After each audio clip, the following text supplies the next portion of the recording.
রাষ্ট্রপতি বাংলাদেশের স্বাধীনতার ঘোষক, রণাঙ্গনের বীর মুক্তিযোদ্ধা শহীদ রাষ্ট্রপতি জিয়াউর রহমানের জাতীয়তাবাদী আদর্শে উজ্জীবিত হয়ে শিক্ষা, ঐক্য, প্রগতিকে সামনে রেখে আপনার বাংলাদেশের ছাত্র দলের রাজনীতিতে সম্পৃক্ত হয়েছি।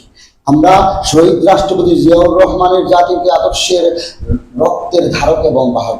আমরা আপসীন নেত্রী, দেশনেত্রী, আমাদের সাংগঠনিক অভিভাবক, আমাদের গণতন্ত্রের আপসীন নেত্রী, গণতন্ত্রের মা দেশনেত্রী বেগম খালেদা জিয়ার আপসীন নেত্রী, যে দেশের স্বার্থে, দেশের প্রশ্নে বিন্দু পরিমাণ আপোষ শব্দটি তার বিধানে নেই। সেই শিক্ষায় শিক্ষিত হয়ে গত 17 বছর আমাদের নেতা দেশনায়ক তারেক রহমানের নেতৃত্বে রাজপথে ছিলেন।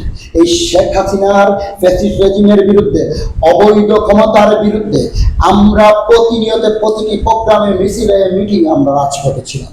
আমরা 1/11-এর পরবর্তী সময় আমি মুস্তাকিম আহমেদ ফরহাদ 2009 সালে 9 ডিসেম্বর ছাত্রলীগ আমাকে হত্যার উদ্দেশ্যে আমার উপর হামলা করেছিল। আমি রক্তাক্ত হয়েছিলাম, দিনের পর দিন, মাসের পর মাস হাসপাতালে ছিলাম। আমার শরীরে এখন পর্যন্ত সেই ক্ষতচিহ্ন আমি বয়ে বেরিয়ে যাচ্ছি। আমরা এই শেখ হাসিনা রেজিমের বিরুদ্ধে আন্দোলন করেছি। বন্দুকের সামনে থেকে স্লোগান দিয়েছি, চোর চোর, ভোট চোর, শেখ হাসিনা ভোট চোর, এক দফা এক দাবি, শেখ হাসিনা তৈরি করে যাবে। আমরা গত 17 বছর আমাদের অনেক দলের নেতাকর্মী, অনেক সহযোদ্ধা, অনেক বড় ভাই এই শেখ হাসিনার বিরুদ্ধে আন্দোলন করতে গিয়ে মিছিলে গিয়ে গুলি বিদ্ধ হয়ে মারা গিয়েছে। অনেক নেতাকর্মী এই শেখ হাসিনা রেজিমের বিরুদ্ধে আন্দোলন করতে গিয়ে গুম হয়েছে। আমাদের বিএনপির প্রায় 100 শতাধিক নেতাকর্মী এই শেখ হাসিনার বিরুদ্ধে, এই অবৈধ ফ্যাসিস্ট রেজিমের বিরুদ্ধে আন্দোলন করতে গিয়ে গুম হয়েছে। আমাদের সিলেটের কোটি মানুষের হৃদয়ের স্পন্দন, বৃহত্তর সিলেটের সন্তান টিপাই মুখবাদের বিরুদ্ধে প্রতিবাদ করেছিল, ভারতের অগ্রাসনের বিরুদ্ধে কথা বলেছিল,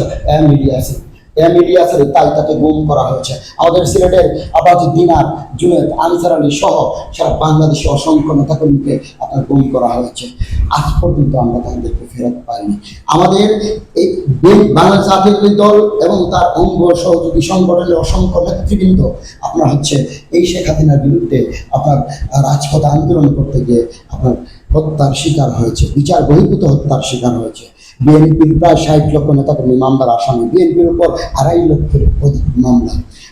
গত 17 বছরের এই আন্দোলনের পুঞ্জীবিত ক্ষোভ, এই শেখ হাসিনার রেজিমের বিরুদ্ধে গত জুলাই আগস্টের এই যে গণ অভ্যুত্থান, এই যে গণ আন্দোলন, সেই গণ আন্দোলনের রূপ নিয়েছিল। আমাদের নেতা দেশনায়ক তারেক রহমান 2024-এর 16 জুলাই এক দফা ডাক দিয়েছিল, এক দফা এক দাবি, শেখ হাসিনা কবে যাবে।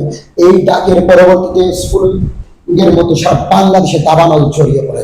বাংলাদেশের জাতীয় ছাত্র দল, যুব দল সহ প্রতিটি সংগঠনের নেতাকর্মীরা মাঠে থেকেছিল। 36 দিনের আন্দোলনকে পূর্ণাঙ্গ রূপ দিয়েছিল এই যে 5 আগস্ট।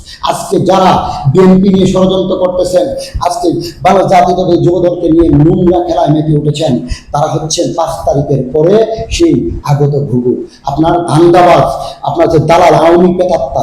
আজকে আওয়ামী পেতাত্তা, আওয়ামী দালালরা এই বাংলাদেশ জাতীয়তাবাদী দলের পরীক্ষিত ত্যাগী নেতাকর্মীদের বিরুদ্ধে ষড়যন্ত্র করে মিডিয়া টালের মাধ্যমে তাদেরকে দল থেকে এবং মানুষের কাছ থেকে, জনগণের কাছ থেকে দূরে রাখার চেষ্টা অব্যাহত রেখেছে। তাই বাংলাদেশের প্রত্যেকটি জাতীয়তাবাদী দলের সর্বস্তরের কর্মীদেরকে বলবো, প্রিয় ভাইরা আমার, আমরা এখনো আমাদের সবাইকে ঐক্যবদ্ধ হতে হবে। আমাদের নেতা দেশনায়ক তারেক রহমান বলেছেন, আমাদের পেছনে ষড়যন্ত্র করতেছে অদৃশ্য শক্তি। আমাদের নেতা দেশনায়ক তারেক রহমান বলেছেন, গুগু হইতে সাবধান। আমরা গুগু হইতে সাবধান থাকিব। যারা 5 তারিখের আগে গত 17 বছর আওয়ামী লীগ এজেন্ডা বাস্তবায়ন করেছে, আওয়ামী লীগের দালালি করেছে, বিএনপির বিরুদ্ধে আওয়ামী লীগের সাথে ঐক্যবদ্ধ হয়ে অবস্থান নিয়েছিল, তারা আজকে 5 তারিখের পর বড় নেতা সাজতে এসেছে। আমরা দেখতে আমাদের সামনে প্রতীয়মান হচ্ছে সেই বিষয়গুলো আমি চ্যালেঞ্জ করে বলতে পারি, আমি মুস্তাক মাহমুদ ফরহাদ, সিলেট জেলা যুব দলের সহসাংগঠনিক সম্পাদক। আমি এই যে গত কয়েকদিন যাবত সারা বাংলাদেশে লঙ্কা কাণ্ড ঘটে যাচ্ছে, এই সাদা পাথর কাণ্ড, আমি মুস্তাক মাহমুদ ফরহাদ যদি সাদা পাথর কাণ্ডের সাথে আমার কোনো ধরনের সম্পৃক্ততা থাকে, তাহলে আমি চ্যালেঞ্জ করে বললাম, আমি বাংলাদেশের আমার যে পদ আছে এবং রাজনীতি থেকে সারা জীবনের জন্য রাজনীতি ছেড়ে দেব, এবং প্রকাশ্যে দিবালোকে যে শাস্তি জনগণ আমাকে দিবে সেই শাস্তি মাথা পেতে নেব। আমি নির্বিঘ্নে চ্যালেঞ্জ করে বললাম, বাংলাদেশের যে কোনো মিডিয়ায় একটি মাত্র প্রমাণ যদি দেখাতে পারে যে সাদা পাথরের সাথে আমার সম্পৃক্ততা আছে, তাহলে আমি জনগণের সামনে সম্মুখে প্রকাশ্য দিবালোকে যে শাস্তি আমাকে দেওয়া হবে সেই শাস্তির মাথা পেতে নেব। আমরা বাংলাদেশ জাতীয় যুবদল রাজপথে আন্দোলন সংগ্রাম করে আজকে আমাদের এই জায়গায় গত এই যে 24-এর 36 দিনের গণ আন্দোলন, সেই গণ আন্দোলন কিন্তু প্রায় 5 শতাধিক নেতাকে শহীদ হয়েছে। এখানে ছাত্রদল 116 জন শহীদ হয়েছে, যুবদলের 78 জন নেতাকে শহীদ হয়েছে। ভাই, আমাদের বিরুদ্ধে কেন মিডিয়া তাদের মাধ্যমে অপপ্রচার করছে? আমরা শহীদের আদর্শের রাজনীতি করি, আমরা বাংলাদেশের জাতীয়তাবাদী বিশ্বাস করি, আমরা বাংলাদেশের প্রশ্নে, দেশের প্রশ্নে আকস্মিকভাবে লড়াই করে গেছিলাম। গত 17 বছর আমরা মাঠে ছিলাম। ভাই, আমাদের বিরুদ্ধে এই যে মিডিয়া ট্রায়াল দিয়ে আমাদেরকে জনগণের কাছে ভিলেন বানানোর দরকার নেই। ভাই, জনগণ যাকে চাইবে তাকে ভোট দিয়ে নির্বাচিত করবে। ক্ষমতার মুখে অন্ধ হয়ে পরীক্ষিত নেতাকর্মীদের বিরুদ্ধে এই অপপ্রচার চালাচ্ছেন, এটা ভাই আমরা মেনে নিতে পারছি না। ভাই, দয়া করে প্রত্যেক নেতাকর্মীকে বলবো, আপনার জাতীয় আদর্শের প্রত্যেকটি মানুষকে বলবো, আপনারা সবাই ঐক্যবদ্ধ হন। এই যে আপনার এই যে গত 17 বছরের আওয়ামী শেখ হাসিনার বেকারটা যারা এখন পর্যন্ত বিদ্যমান রয়েছে, তাদের বিরুদ্ধে আমাদের সোচ্চার হতে হবে। আজকে দেখা যাচ্ছে যে যারা সেই স্বৈর শাসক এবং গণহত্যার দায়ে দণ্ডিত, তারা প্রকাশ্যে দিবালোকে ঘুরে বেড়াচ্ছে, কিন্তু কোম্পানি যে একজন ভয়ঙ্কর ভূখণ্ডে পরিণত হয়েছে। সবাই ভালো থাকবেন। কোম্পানিগঞ্জের মানুষকে আল্লাহ রাব্বুল আলামিন হেফাজত করুন। আল্লাহ হাফিজ। বাংলাদেশ জিন্দাবাদ।